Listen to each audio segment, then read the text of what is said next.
আমার নবী ইতিম ছিলেন না, আমার নবী ইতিমদের সর্দার ছিলেন। হযরতে আমিনা তিনি বলতেছেন, আমি ওই জায়গাতে যখন আমি ছিলাম ওই সময়তে আমার শ্বশুর মশাই হযরতে আব্দুল মুত্তালিব তিনি কাবা শরীফে রয়েছেন। কোথায় বাবা? কাবা শরীফে রয়েছেন। কাবা শরীফকে দেখাশোনা করতেছেন, কাবা শরীফকে দেখভাল তিনি করতেছেন। তিনি যেন দেখতে লাগলেন কাবা শরীফ যেন খুশি মানায়, কাবা শরীফ যেন আনন্দ করতেছেন। হযরত আব্দুল মুত্তালিব আরাম না করে রে বাবা, বিশ্রাম না করে রে বাবা, তিনি প্রশ্ন করে ফেললেন, এ কাবা, ও কাবা তুমি বলো বলো গো, তোমাকে তো সকল তোমার জিয়ারত করতে আসে রে কাবা। সম্বলপুর থেকে লোক আসে, কলকাতা থেকে লোক আসে, মুম্বাই থেকে লোক আসে, আজকে অনেক দূর দূর বিভিন্ন জায়গা থেকে রে কাবা তোমাকে জিয়ারত করার উদ্দেশ্যে তোমার কাছে আসে। তুমি আজকে কেন ঝুমো? তোমাকে কোনোদিন এভাবে দেখতে পাই না, তোমাকে কোনোদিন আমি এই রকম দেখতে পাই না। তুমি একবার বলো বলো কেন তুমি হিলাহিলি করো, একবার বলো। কাবা বলতেছেন, আব্দুল মুত্তালিব, ও নবী পাকের দাদা জান আপনি শুনেন, আপনার সেই ছেলের ঘরে হযরতে আমিনার কোলে এমন একটা সন্তান জন্মগ্রহণ করেছে, এমন একজন দুনিয়াতে এসেছে। ও আব্দুল মুত্তালিব শুনো, যিনাকে না সৃষ্টি করলে আমার রব্বুল আলামিন কিছুকে দুনিয়াতে পাঠালেন না, ওই জন্য আমি তো হলাম সারা বিশ্বের কাবা, আর আমার যে কাবা রয়েছে ওই হলো আমার নবী মুস্তাফা। সুবহানাল্লাহ, বেশক হলো মাশাআল্লাহ, আমি তো বেশক হলাম সারা বিশ্বের কাবা। আলহামদুলিল্লাহ, আমাকে সুবহানাল্লাহ। তো সম্বলপুর থেকে, মালদা থেকে, কলকাতা থেকে, বিভিন্ন জেলা থেকে আমাকে তো দেখতে আসে, আমার তো তাওয়াফ করতে আসে, কিন্তু আমি হলাম সারা বিশ্বের কাবা, আর আমারও তো কাবা রয়েছে। সকল তাওয়াফ করে, আমার কি মনের স্বাদ নাই? আমার কি মনে আশা হয় নাকি আমিও কাউকে তাওয়াফ করব, আমিও কাউকে মন ভরে দেখব? আমার কাবা হলো দুনিয়ার কাবা হলো আমি আব্দুল মুত্তালিব, আর আমার কাবা হলো আমার নবী মুস্তাফা। ও মুসলমান, হযরতে আব্দুল মুত্তালিবের মনে যেন সন্দেহ হতে লাগলো, কেন কি আমার আমিনার ঘরে অবশ্যই সন্তান হয়েছে। তিনি কাবা শরীফে না থেকে রে বাবা তাড়াতাড়ি করে কুটি কুটি পায়ে মুসলমান তিনি আস্তে আস্তে করে রে বাবা তাড়াতাড়ি করে তিনি হযরতে আমিনা রাদিয়াল্লাহু তাআলা আনহার কাছে চলে আসলে। হযরতে আমিনা রাদিয়াল্লাহু তাআলা আনহার কাছে বিরাদারে ইসলাম তিনি জানো চলে আসলেন। ওই সময়তে বিরাদারে ইসলাম মুআজ্জাজ সামনে কিরাম হযরতে আমিনা রাদিয়াল্লাহু তাআলা আনহার কাছ থেকে আমার নবী পাক সাল্লাল্লাহু তাআলা আলাইহি ওয়াসাল্লামকে ওই সময়তে মুসলমান আমার হযরতে আব্দুল মুত্তালিব জানো নিয়ে কাবা শরীফে গেলেন। আর ওই জায়গাতে বেরাদার আমার হযরতে আব্দুল মুত্তালিব আমার নবী পাকের নাম বেরাদার জমিনে রাখলেন মুহাম্মদ, আসমানে রাখলেন আহমদ। বলেন সুবহানাল্লাহ। ওই জন্য তো উর্দু ছন্দ বলেন, কায়নাত জগমগা উঠি सुभानअल्लाह, बेशक जब खुदा का नूर आ गया हक है वह कायनात जगमगा उठी जब खुदा का नूर आ गया। कि कायना तू जगमगा उठी जब खुदा का नूर आ गया कुदसियों में धूम मच गई जब खुदा का नूर आ गया कुदसियों में धूम मच गई जब खुदा का नूर आ गया कायनात तो जगमगा उठी जब खुदा का नूर आ गया। এ থেকে বিরাদার ইসলাম আমরা এটাই বুঝতে পারছি কি আমার নবী পাকের আগমনে সকল হুর গেলেমান ফেরেশতাগণ সকল বিরাদার ইসলাম মুআজ্জাজ সামনে ইকরাম খুশি মানিয়েছেন। আজকে আমরাও খুশি মানাবো না কেন? আমরা কেন খুশি মানাবো না আমার নবী পাকের আগমনের সময়তে? মুসলমান বাবাজি বন্ধুগণ আমার, আজকে বিরাদার ইসলাম আমাদের মধ্যে আমরা এটাই প্রশ্ন করি কি নবী পাক যেই জায়গাতে এসেছে ওই জায়গাতে জশ্নে ঈদে মিলাদুন নবী করে না, আমরা কেমন করে করব? আমি আপনাকে একটা কথা বলতে চাই, ইরশাদ। আমাদের যে মালদাতে কিসের বিখ্যাত বলেন তো? আমি বিখ্যাত না? আমাদের মালদা জেলা আমরা বিভিন্ন জায়গাতে যখন জলসা জীবনী করতে যাই, মুর্শিদাবাদ, বীরভূম, জলপাইগুড়ি, শিলিগুড়ি, যখন বলি মালদা বলছে হুজুর ওখানে আম বিখ্যাত রয়েছে। তো আমি বলতেছি এখন যদি আম বেরাদার এখন আছে কি? আম থাকতে পারে দু একটা গাছে। যদি আম শেষ হয়ে কোনো মুর্শিদাবাদের কোনো লোক আসে এখানে কি আম খেতে পাবে? আম খেতে পাবে না। তো যে হাজিগুলো বেরাদার আজকে কাবা শরীফ যায়, নবী পাকের বেরাদার রওজার জিয়ারত করতে যায়, ওই সমাতে বেরাদার রবিউল আউয়াল মাস থাকে না, হজের মাস থাকে।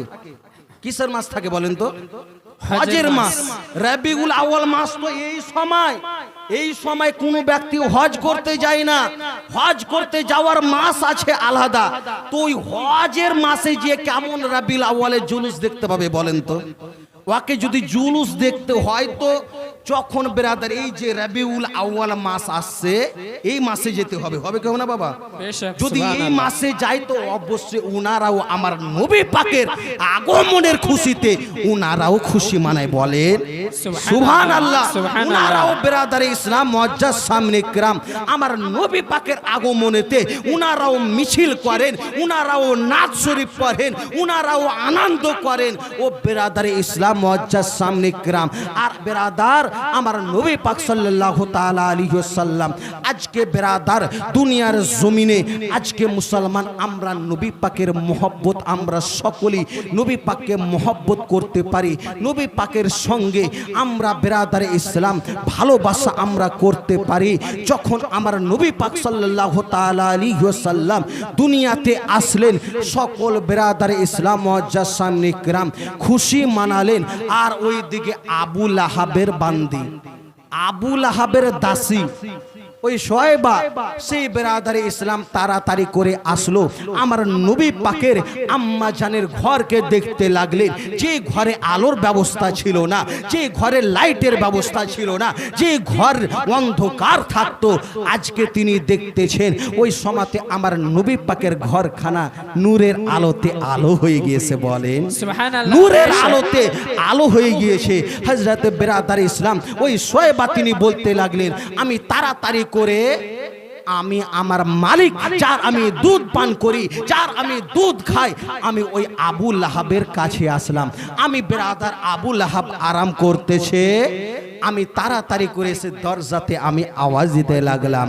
আবু লাহাব বলতে লাগলো ও তুমি কে বলো বলো, আজকে এত ভোরে ভোরে তুমি আমার ঘুমটাকে নষ্ট করো, কে তুমি গো? আমাকে তো মক্কা নগরের ধনী ধনী লোকেরা আমাকে দেখে ভয় খায়। কি খায়? ভয় খায়। আবু লাহাব নাম শুনলে, আমার নাম শুনে ভয় খায়। আমাকে যদি কোনো ব্যক্তি দেখে, তার মাথাটা তিনি সেই যেন নিচে করে নাই। তুমি এমন কে কি এত ভোরে ভোরে আমার ঘুমখানা নষ্ট করলে? হায় রে মুসলমান, সেই যে তাড়াতাড়ি করে রে বাবা একখানা তালওয়ারি নিয়েছে, কি একটা বড় ছুরি নিয়ে এসে যে আমার ঘুমকে নষ্ট করেছে তাকে আমি দুনিয়াতে রাখবো না। তাড়াতাড়ি করে একটা ছুরি নিয়ে বেরাদার দরজাটা খুলেছে, দেখছে আমার দাসী যে আমার বাড়ি কাজ করে, ওই আমার ঘুমকে নষ্ট করলে। কত আসপর্দাতা কি আমার ঘুমকে সেই নষ্ট করে দিল। আবু লাহাব বলতে লাগলো, ও তুমি বলো বলো গো, আমার তুমি ঘুমকে কেন নষ্ট করলে? ওই সমাতে মুসলমান আমার সোনা মানিকেরা ভাইয়েরা, ওই সমাতে ওই আবু লাহাবের বান্দি বলতে লাগলো, ও আমার মালিক, আপনি একটি ছুরি নিয়ে বের হয়েছেন, আমাকে যদি আজকে জবাই করে দেন, আমাকে যদি আপনি আঘাত করে দেন, আমি যদি মারা যাই, আজকে এত খুশি আছি, এত খুশি আছি কি আমি আমার নবী পাকের ওসিলাতে হাসতে হাসতে জান্নাত চলে যাব। আবু লাহাবের হাত থেকে ছুরি পড়ে গেল। তোকে মারবো না, আর তোকে জান্নাত পাঠাবো না। কি হয়েছে তুই কহ তো?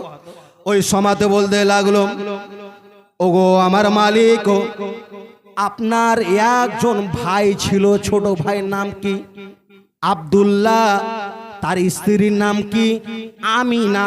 ও তুমি বলো বলো, আজকে তুমি যে আমাকে প্রশ্ন করতেছো, তুমি প্রশ্ন করার কে রে? তুমি আমাকে তাড়াতাড়ি করে বলো, কিসের জন্য আমার ঘুমকে তুমি নষ্ট করেছো?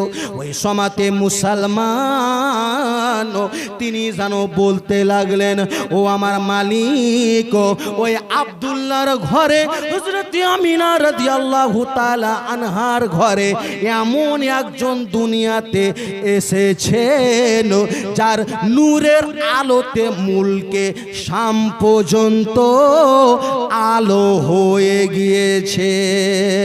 ও গো সোনা দানা হীরা মতি কিছু আমি চাই না,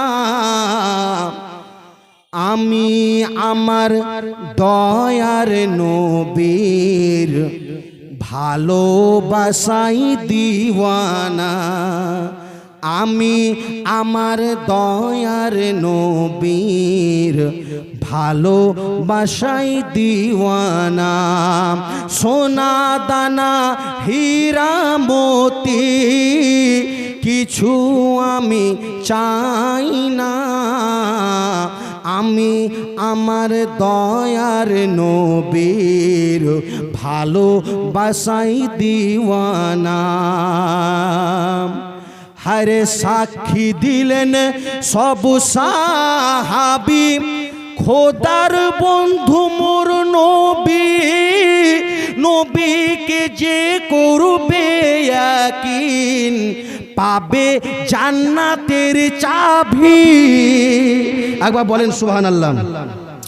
সাক্ষী দিলেন সব সাহাবী, খোদার বন্ধু মোর নবী, নবীকে যে করবে ইয়াকিন পাবে জান্নাতের চাবি। নবীর জির শাফাত ছাড়া দুয়া কবুল হয় না, আমি আমার দয়ার নবীর ভালোবাসাই দিওয়ানা, আমি আমার দয়ার নবীর ভালোবাসাই দিওয়ানা। সোনা দানা হীরা মতি আমি কিছু চাই না, আমি আমার দয়ার নবীর ভালোবাসাই দিওয়ানা আমি আমার দয়ার নবীর ভালোবাসাই দিওয়ানা শেষের দিকে একটা ছন্দ বলতেছি কমিটিদেরকে নিয়ে আমি নিজে লিখেছি বেরাদার ইসলাম একবার নবী প্রেমে বলেন তো সুবহানাল্লাহ সম্বলপুরের কমিটিগণ নবীর আশিকি দেখো না নবীর প্রেমে মহাবতে জলসা দিল দেখো না সম্বলপুরের কমিটিগণ ও গো নবী পাকের দিওয়ানা নবী পাকের মহাবতে জলসা দিল দেখো না তাদের মনে আশা আছে আমাদের মনে আশা আছে যাব সোনার মদিনা আমরা আমার দয়ার নবীর ভালোবাসাই দিওয়ানা